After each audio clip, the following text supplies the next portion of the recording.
కృపను బట్టి ఈ రీతిగా ఆన్‌లైన్‌లో కలుసుకొని ప్రభు పేరిట ప్రార్థన చేసి, పాటలు పాడి, ఆయన నామాన్ని మహిమపరిచే మహాకృప, భాగ్యాన్ని దేవుడు మనకు అనుగ్రహించాడు. దాన్ని బట్టి దేవునికి స్తోత్రాలు చెల్లిద్దాం. ఇప్పుడు మనం చదువుకున్న లేఖన భాగం మనందరికీ పరిచయమైన వాక్య భాగమే. మన ప్రభువైన యేసుక్రీస్తు పునరుత్థానుడైన తర్వాత 40 దినాల పర్యంతము ఆయా సందర్భాల్లో తన భక్తులకు ఆయన ప్రత్యక్షమైతే వచ్చినాడు.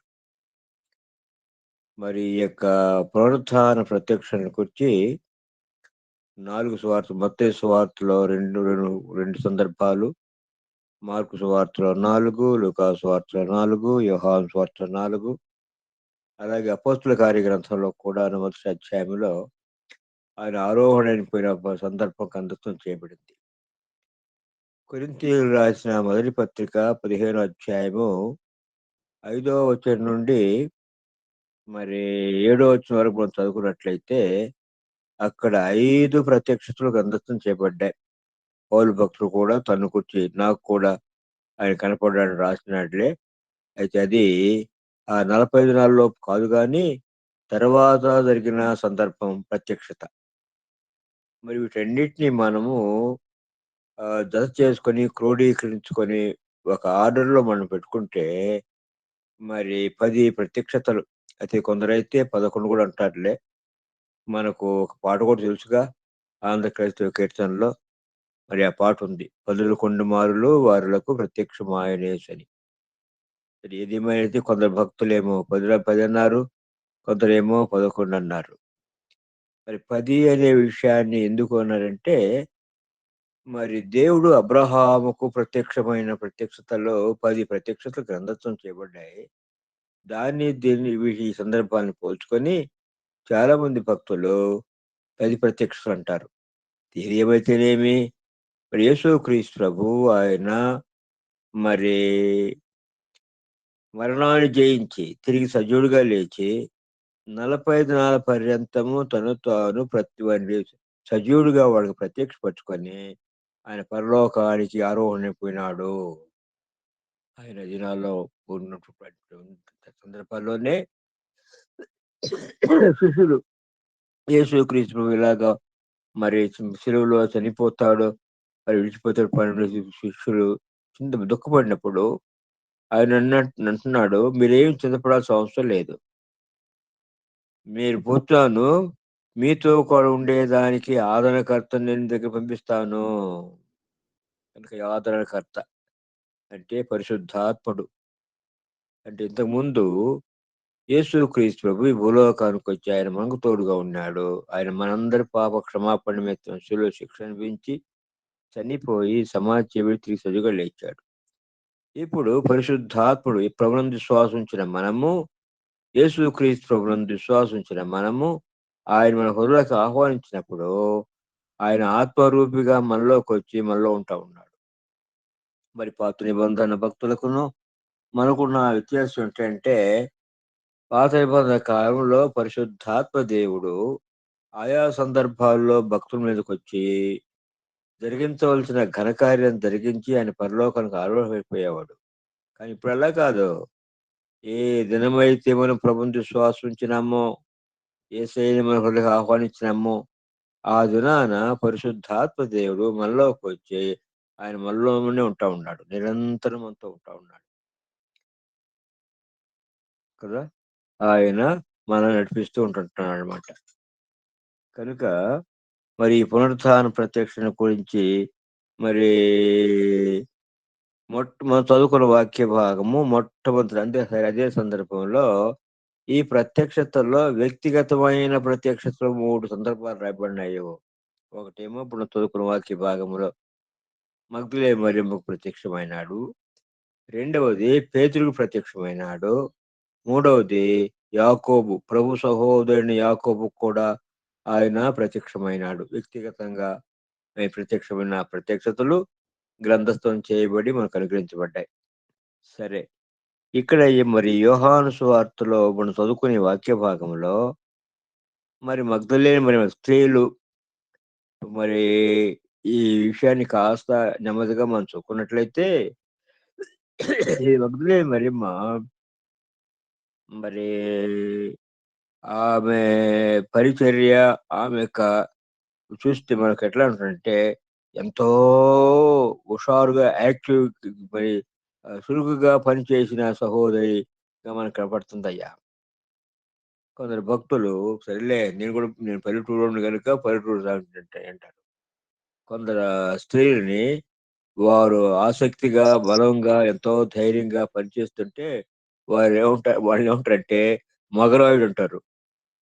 అలాగా మగరాయుడిని పిలువబడే ఆ సహోదరుల్లో ఈ మగ్ధలేని మరియమ్మని మరి మొదటిదిగా కూడా చెప్పుకోవచ్చయ్యో.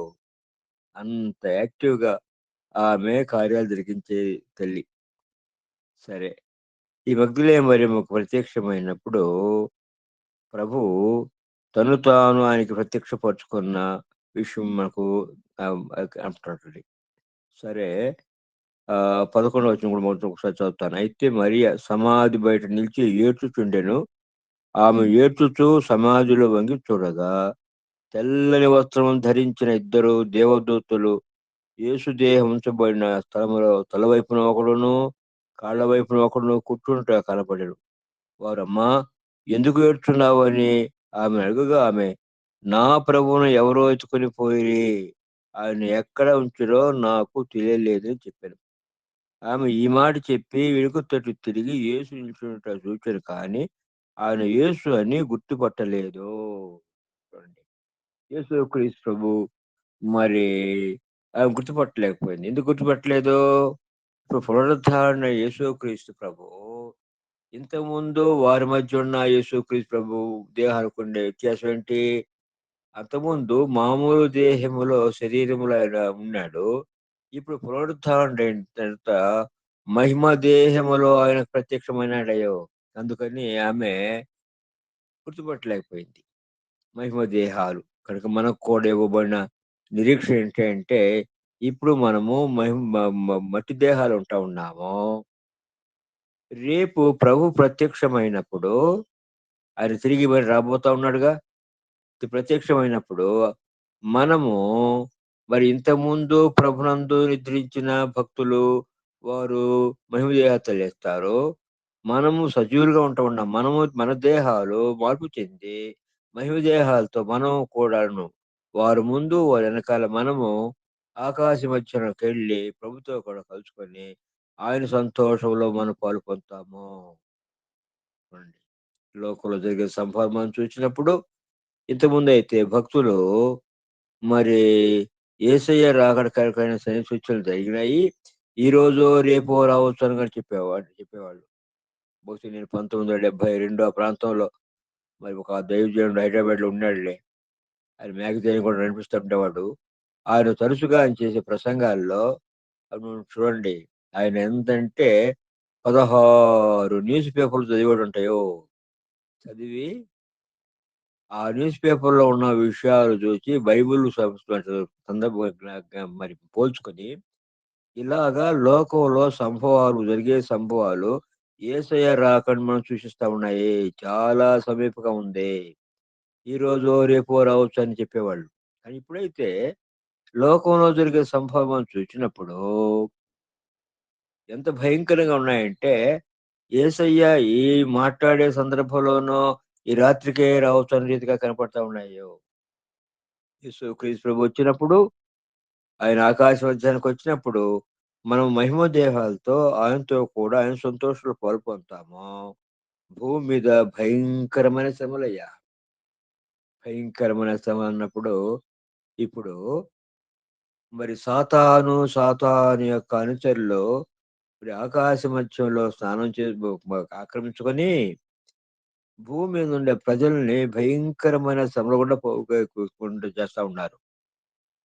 మన యోబు జీవితాన్ని మనం ఎరుగుంగా ఎంత భయంకరమైన శ్రమల గుండా అతను తీసుకోపోబడ్డాడు.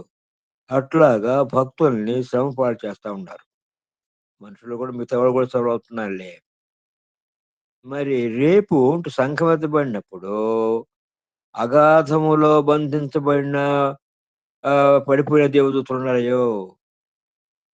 దేవదూత అంతట మొత్తంలో ఎంత పడిపోయిన వాళ్ళు సాతానుతో కూడా పడిపోయి కింద తోసివేయబడిన వారు ఎవరంటే మొత్తము దేవదూతల్లో వన్ థర్డ్. ఆ వన్ థర్డ్ లో మరి కొందరే రింగ్ లీడర్స్ అంటారు చూడండి. అలాంటి వాడిని అగాధంలో బంధించి పెట్టున్నాడు. వారు కూడా విడుదల చేయబడతారయ్యా. ఆ బంధింపబడిన వారు వీరు మరి కల్కి అంటే అగాధంలో బంధించబడిన వారు క్రూరులు, భయంకరమైన వారు. ఇంకందాక అన్నట్టు రింగ్ లీడర్స్. ఇప్పుడు ఈ సామాన్యమైన పడిపోయిన ఈ దేవదూతల వల్లనే ఎంత భయంకరమైన శ్రమలు జరుగుతూ ఉంటే, రేపు అగాధంలోంచి విడుదల చేయబడ్డ వారు వారు వీరు కలిసి ఎంత భయంకరమైన శ్రమలు గుండా పోతారు అంటే అబ్బో! ఆ దినాల్లో మనుషులు చనిపోవాలని ఆశపడతారు కానీ వాళ్ళకి చావు రాదయ్యో! అంత భయంకరమైన శ్రమలు. అందుకని ఈ సంఘకాలానికి సంబంధించిన మనము ధనిలో ప్రభువుని విశ్వాసించిన మనము రక్షణ పొందిన మనం ధన్యులం. అందుకనే మరి సరే ఈ మాట కూడా చెప్పమంటాను.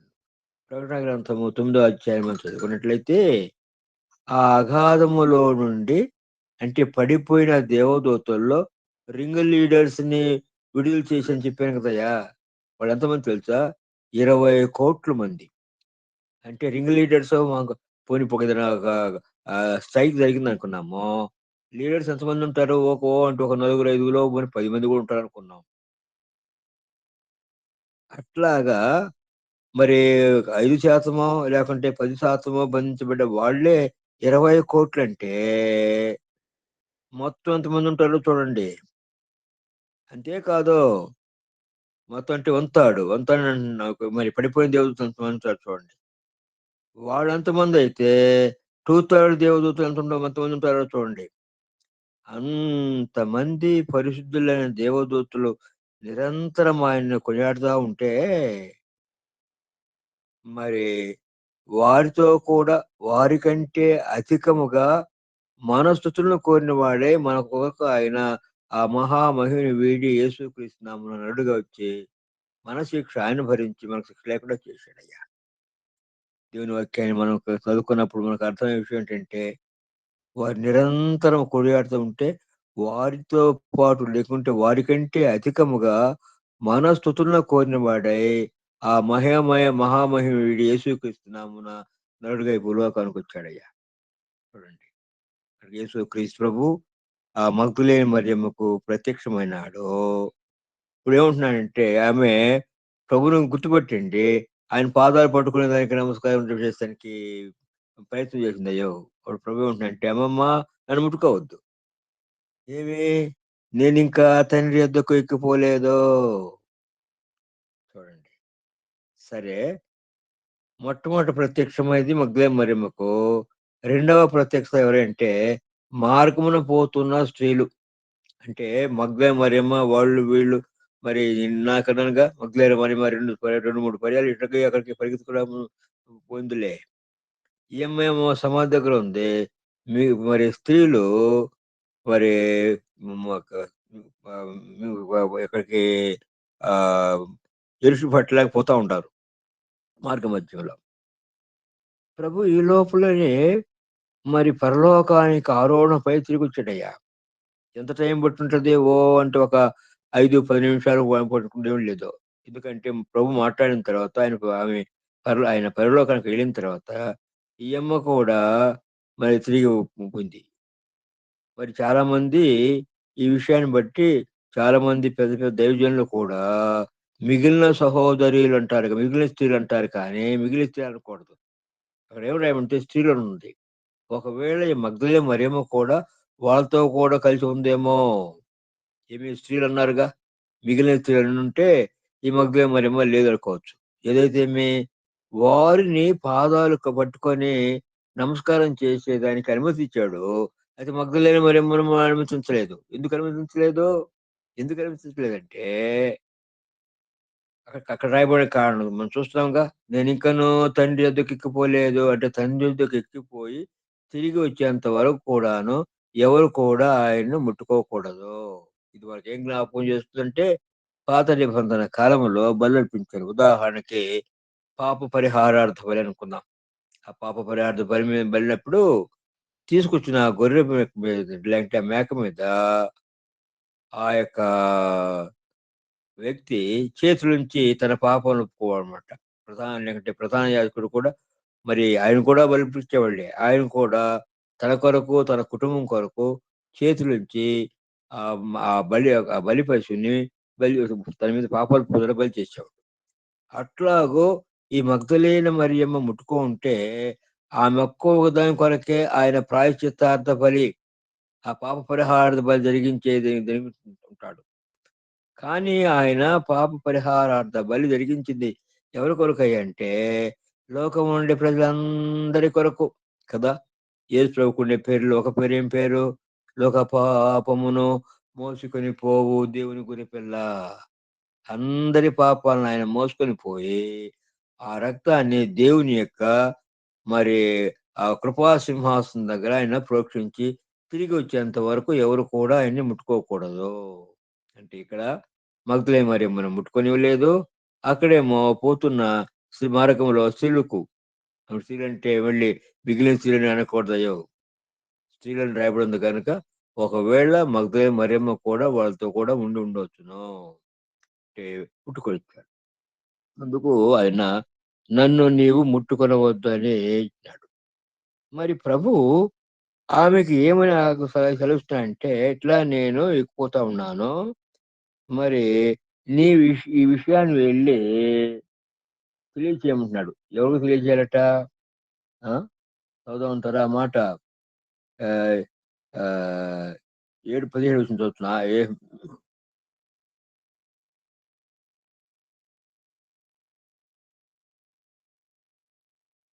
యేసు ఆహ్, 15 వచనం చదువుతానయ్యా. హ్మ్. యేసు "అమ్మా! ఎందుకు ఏడ్చున్నావు? ఎవరిని వెదుకుతున్నావు?" అని ఆమెను అడగగా, ఆయన తోటమాలి అనుకుని, "అయ్యా! నీవు ఆయనను మోసుకొని పోయిన యెడల ఆయన ఎక్కడ ఉంచితివో నాతో చెప్పుము. నేను ఆయన్ని ఎత్తుకొని పోదునని." ఆమె ఆయన వైపు తిరిగి ఆయన్ని హెబ్రీ భాషలో రబ్బూని అని పిలిచాను. ఆ మాటకు బోధకుడు అని అర్థం. యేసు ఆమెతో, "నేనింకనూ తండ్రి యొద్దకు ఎక్కిపోలేదు కనుక నన్ను ముట్టుకొనవద్దు. అయితే నా సహోదరుల యొద్దకు వెళ్ళి, నా తండ్రియు, మీ తండ్రియు, నా దేవుడును, మీ దేవుడైన వాని యొద్దకు ఎక్కిపోతున్నానని వారితో చెప్పుమనెను." చూడండి 17 వచనంలో ఏమంటున్నాడాయన? యేసు ఆమెతో, "నేనింకనూ తండ్రి యొద్దకెక్కి పోలేదు గనుక నన్ను ముట్టుకొనవద్దు. అయితే నా సహోదరుల యొద్దకు వెళ్ళి, నా తండ్రియు, మీ తండ్రియు, నా దేవుడును, మీ దేవుడైన వాని యొద్దకు ఎక్కిపోతున్నానని వారితో చెప్పుమనెను." చూడండి. ఇక్కడ ఒక క్రొత్త సంబంధం. యేసుక్రీస్తు ప్రభుకి మనకు కలిగిన ఒక క్రొత్త సంబంధాన్ని ఇక్కడ తెలియజేయబడుతుందయ్యా. ఏమంటున్నాడు? నేనింకా తండ్రి యొద్దకు ఎక్కిపోలేదు. నన్ను ముట్టుకోవద్దు. అయితే నా సహోదరుల యొద్దకు వెళ్ళి, నా తండ్రియు, మీ తండ్రియు, నా దేవుడును, మీ దేవుడనైన వాని యొద్దకు ఎక్కిపోతున్నానని వారితో చెప్పుమనెను. సహోదరులు. మరి యేసుక్రీస్తు ప్రభువుకును, యేసు ప్రభువునందు విశ్వాసం ఉంచిన మనకు అనేకమైన సంబంధాలు గ్రంథస్థం చేయబడ్డాయి.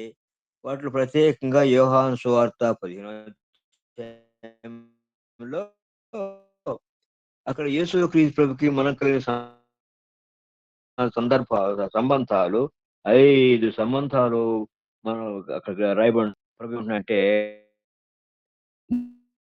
ఇప్పుడు ఆయన ద్రాక్షావల్లి, ఆయన నిజమైన ద్రాక్షావల్లి, మనం తీగలము. తర్వాత ఏమంటున్నాడంటే శిష్యులు అంటున్నాడు. అంటే ఆయన మనకు గురువు, మనం ఆయనకు శిష్యులం.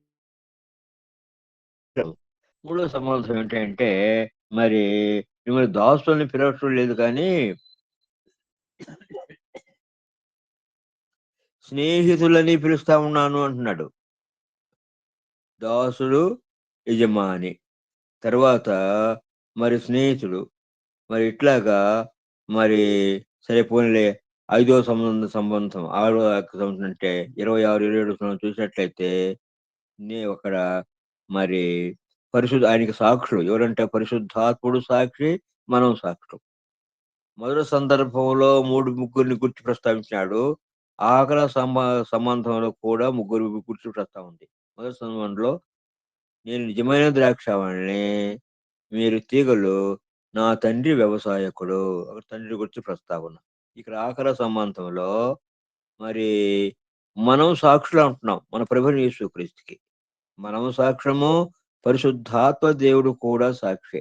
ఏ రీతిగా మనకు మనం యేసుక్రీస్తునందు విశ్వాసం ఉంచిన మనకు యేసుక్రీస్తు ప్రభుకి అనేకమైన ఆత్మ సంబంధమైన సంబంధాలున్నాయి.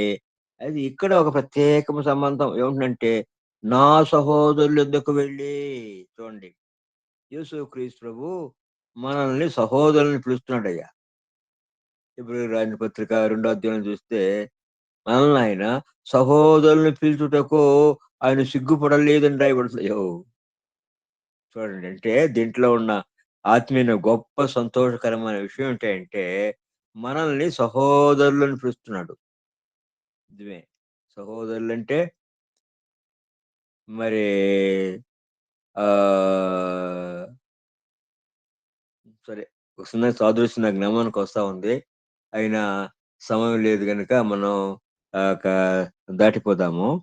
అంటే అంటే రేపు నిత్యత్వంలో యేసుక్రీస్తు ప్రభుతో కూడా సమానమైన మహిమలో ఉండబోతున్నాము. ఆ నిత్యత్వంలో దేవుని యొక్క స్వాస్థ్యములో యేసుక్రీస్తు ప్రభుకి ఎంత పాలిభాగం ఉందో, మనకు కూడా అంత పాలిభాగం ఉందయో. అంటే దేవుని యొక్క మహా గొప్ప సంకల్పం ఏంటంటే, యేసు ప్రభువునందు విశ్వాసం ఉంచిన మనము, యేసుక్రీస్తు ప్రభు ఎంత మహిమ కలిగినాడో, అలాంటి గొప్ప మహిమలోనికి మనం రావాలని దేవుని యొక్క మహా గొప్ప సంకల్పము. కదా! సర్వసాధారణ ఈ మాట అంటుంటాను. ఏంటి?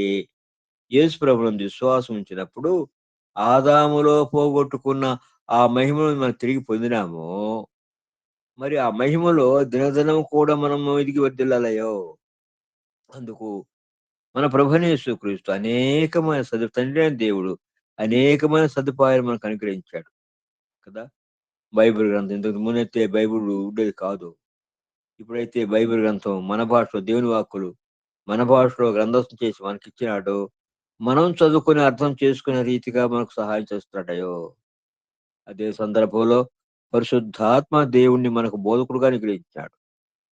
మనం చదువుకున్నప్పుడు పరిశుద్ధాత్మ దేవుడు మనం చదువుకొని ధ్యానించినప్పుడు పరిశుద్ధాత్మ దేవుడు అనేకమైన ఆత్మ సంబంధమైన సత్యాలు మనకు ఆయన బోధిస్తా ఉంటాడయ్యో. కొన్ని సందర్భాల్లో మరి ఎంత గొప్ప ఒక గొప్ప సత్యాన్ని ప్రభువు మనకు పరిశుద్ధాత్మ దేవుడు మనకు బోధించినప్పుడు, బయలుపరిచినప్పుడు ఎంత గొప్ప సంతోషం ఉంటుందయ్యంటే, ఎగిరి గంతులేసినంత సంతోషం మనం పొందుతామయ్యా. చూడండి. సరే. ఆహ్, మరి ఇప్పుడు సాధారణంగా నా దృష్టి అంతా యవ్వనస్తుల మీద ఉంటుందిలే. ఆ యవ్వనస్తులతో ఏమనుకుంటానంటే, అయ్యా ఇంతమంది భక్తులు బైబిల్ చదువుకొని అనేకమైన శ్రేష్టమైన సత్యాలను మనకాయన వాళ్ళు అర్థం చేసుకొని మనకు బోధించారు. గ్రంథస్థం చేసి పుస్తకాల రూపంలో కూడా మనకు అనుగ్రహించారు. కానీ ఇప్పుడు దినాల్లో ఉన్న మీరు చదువుకున్నట్లయితే అంతకంటే శ్రేష్టమైన గొప్ప సత్యాలను మీకు నేర్పిస్తాడయో. అంతేకాదు వాళ్ళు గొప్ప గొప్ప సత్యాలు మనకు మరి గ్రంథస్థిస్తే కూడా నేర్పిస్తే బోధించితే కూడాను మనం పొందిన ఆ గొప్ప సత్యాన్ని బట్టి మన జీవితంలో ఎంత గొప్ప సంతోషం ఉంటదంటే సంతోషం ఉంటది. ఎంత సంతోషం ఉంటే ప్రతిదినం కూడా ఉదయం 5 గంటల నుంచి 6 గంటల వరకు ఇలాగా వస్తా ఉన్నాము. చేస్తాము. పాటలు పాడుతా ఉన్నాము. ఏమి ఇట్లాగా మనం కలిసొచ్చిన వలన ఒకరికొకరు సహాయం చేసుకొని ఆత్మీయంగా ఎదిగే ఆ మహాకృపా భాగ్యం ధన్యత దేవుడు అనుగ్రహించాడయ్యో. అంతేకాదు ఇంకా మాకు కలిగే సంతోషం ఏంటంటే ప్రతి ఆదివారం కూడాను ఆయా ప్రాంతాలకెళ్ళి సువార్త ప్రకటన చేస్తా ఉన్నారు. గొప్ప ధన్యత. కనుక ఈ దినాల్లో మనకు ఇవ్వబో బాధ్యత ఒక మరి ధన్యత.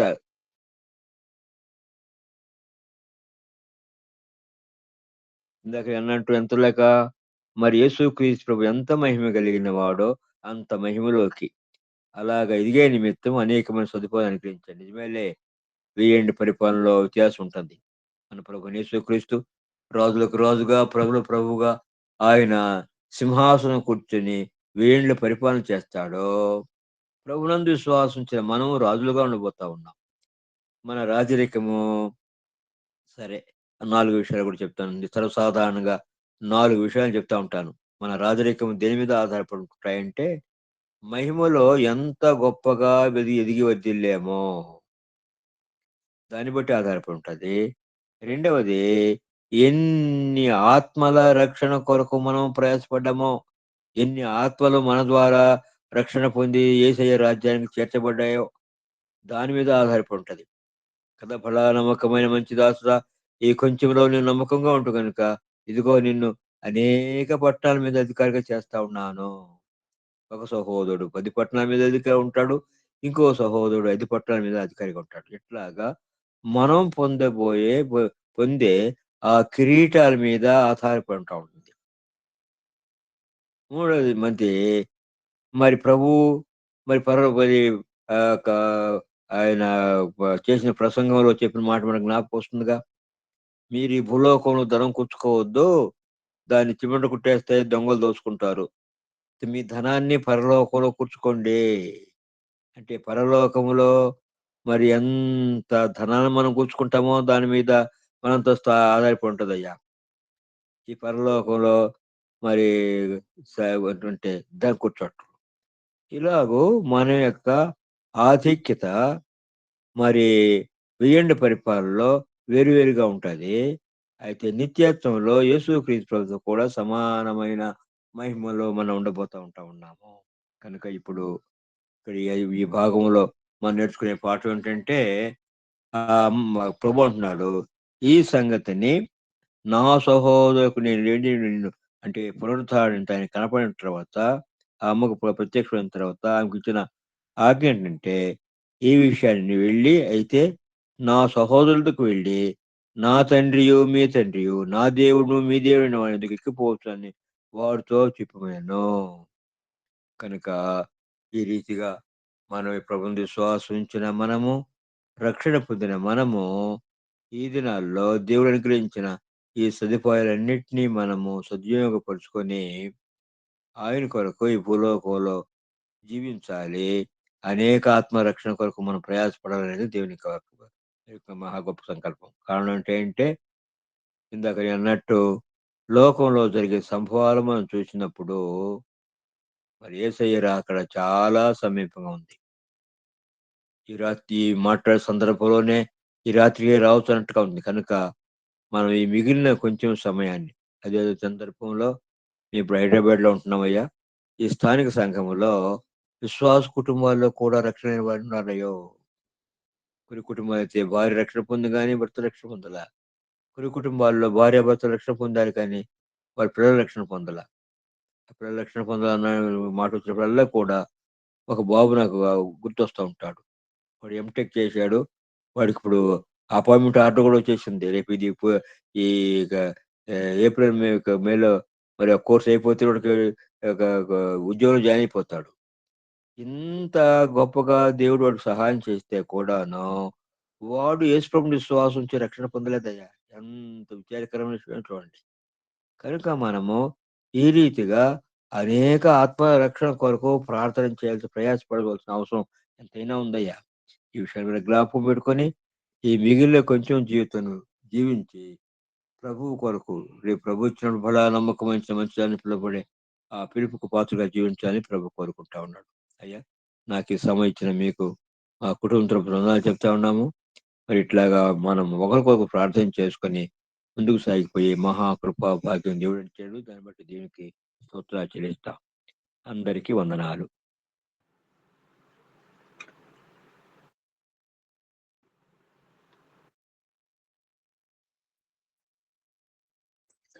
అందరికీ వందనాలు. నా యొక్క వాక్యం గురించి ప్రార్థన చేద్దాం. పరిశుద్ధుడా, మహోన్నతుడా, జీవం కలిగిన మా తండ్రి, నీ ఘనమైన శ్రేష్టమైన నామంలో స్తుతులు, స్తోత్రాలు, వందనాలు. ఉదయకాల సమయంలో ప్రభువా మీ సన్నిధానంలో చేర్చి మీ వాక్యాన్ని ప్రభా మేము వినడానికి, అలాగే ప్రభా ఎన్నో విషయాలు మేము గ్రహించడానికి మీరు ఇచ్చిన సమయాన్ని బట్టి స్తుతులు, స్తోత్రాలు, వందనాలు. అలాగే ప్రభా వాడబడిన మీ దాసుని బట్టి స్తుతులు స్తోత్రాలు వందనాలు. ప్రభా తండ్రి మీ దాసుని బలపరచండి. రాబో దినాల్లో ఇంకా బలంగా ప్రభా మీ వాక్యాన్ని ప్రచురించుటకు, మీ వాక్యాన్ని బలపరచుటకు తగిన శక్తిని, బలాన్ని, ఆరోగ్యాన్ని దయచేయమని వేడుకున్నాను తండ్రి. ప్రభా ఏవైతే లేఖనాలు చెప్పబడి ఉంటుండగా ప్రభా మీ రాకడ సమీపంగా ఉంటుండగా మేమందరము ప్రభా విశ్వాసంలో వెనుకకు జారిపోకుండా మీ యందు నమ్మకంతో ప్రభా ఈ లోకంలో జీవించడానికి కావాల్సిన కృపను దయచేయమని వేడుకుంటున్నాం తండ్రి. ఎవరైతే ప్రభా యొక్క కూడికలో చేరి ఉంటున్నారో ప్రతి కుటుంబాన్ని దీవించి ఆశీర్వదించండి. రాబో దినాల్లో ప్రభా మీకు మహిమకరంగాను, మీకు సాక్షులుగాను మేము మీ వాక్యాన్ని ప్రభా తండ్రి వాక్యానుసారంగా జీవించడానికి, వాక్యం నుండి తొలగిపోకుండా ప్రభా మీ కృపను అనుగ్రహిస్తూ మీ జ్ఞానంతో ప్రభా ఈ లోకంలో ఎదురవుతున్న సమస్యలన్నింటినీ పరిష్కరించుకోవడానికి సహాయం చేయమని వేడుకుంటున్నాను తండ్రి. అలాగే ప్రభా రాకడ సమయంలో ప్రభా మేము కూడా మీ ప్రభా మీరు ఆకాశ మధ్యలో ప్రభా తండ్రి మేము కూడా మీతో పాటు ఎత్తబడ్డానికి, మీరు వచ్చేంత వరకు ప్రభా మేము నమ్మకంగా కొనసాగడానికి మీరే ప్రభా మా యెడల దయ చూపి సరైన మార్గంలో నడిపించమని వేడుకున్నాం తండ్రి.